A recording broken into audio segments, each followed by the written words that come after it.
أنا النهاردة جاي أتكلم بصوتي لأن للأسف الشديد ندى رجعت تعبت تاني. وبعيدا عن الفيديو دوت أرجو من كل فانزات أشتر كتكوت الدعاء لها بالشفاء العاجل، لأن دعوة الغريب مستجابة. وكما قال صلى الله عليه وسلم: المسلم للمسلم كالبنيان يشد بعضه بعضا. ويا ريت الناس اللي بتحسد بلاش حقد وغل ونفسنا، لأن اللي طلعها في الأسانسير غير اللي طلعها على السلم سلمة سلمة ويقع ويكمل. اللي صحى وقال صباح الخير يا ماما صرفي ورجع قال مساء الخير يا ماما غرفي غير اللي طفح كوتة من صغره. لما تشوف شخص احسن منك ما تحسدوش، بالعكس اتمنى له الخير وعافر واسعى واشقى وربنا هيجازيك خير. ربنا ما بيضيعش تعب حد، وليس للانسان الا ما سعى. الناس بقت بتحسد عيانا بيانا جهارا نهارا، يعني بدل ما كانوا بيتكلموا في ظهرك وصلت بيهم البجاحة ويتكلموا في وشك كده. اللهم ارزقهم ضعف ما يتمنون ليه. وللاسف الشديد محدش بيحس بحد، وصدق المثل اللي قال: ما تمسحش دمعتك غير ايدك. واحنا بقينا في زمن الناس بيتكلموا على الحلو اكتر ما بيتكلموا على الوحش.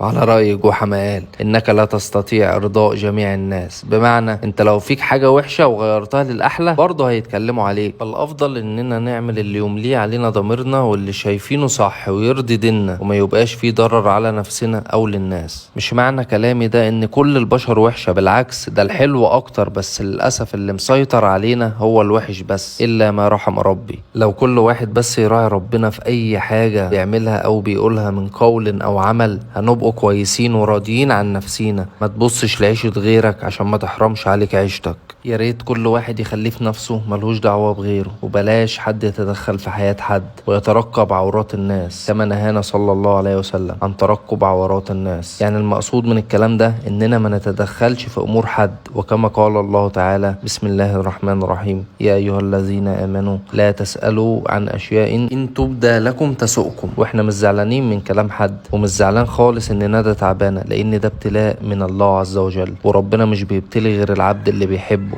الحمد لله دائما وابدا، الحمد لله على كل شيء، الحمد لله على كل حال. وبعد ما ركبنا المحلول وفاقت شويه، ما نامتش حرفيا طول الليل. وهنا كنت باكلها زبادي عشان يرطب على معدتها شويه، مع انها ما بتاكلش الزبادي بس مجبره تاكلها. وجبت لها البرشام عشان تاخد العلاج، وانا قاعد جنبها ساندها. ولازم الزوج يفضل جنب زوجته ويحس بألمها ويساندها في مرضها، لان فعلا في الوجع ده اللي بيخفف عن البني ادم وجود شخص جنبه بيحبه ويحس بوجعه وألمه. والكلمه الطيبه اللي هي بتخفف عن المريض، مش العلاج ولا حاجه، ده بفضل ربنا طبعا. واحنا مش طالعين نعمل لقطه وخلاص، احنا بس بنعمل بوصيه الرسول صلى الله عليه وسلم في حجه الوداع، كما قال: استوصوا بالنساء خيرا ورفقا بالقوارير. والرسول وصانا عليهم لان النساء كائن ضعيف، مهما مبينه انها قويه وجامده، بس في الاول وفي الاخر هي كائن ضعيف. ارجو النصيحه تكون وصلت ونكون خفاف على قلبكم. ارجو الدعاء لاشطر كتكوت. سلام عليكم.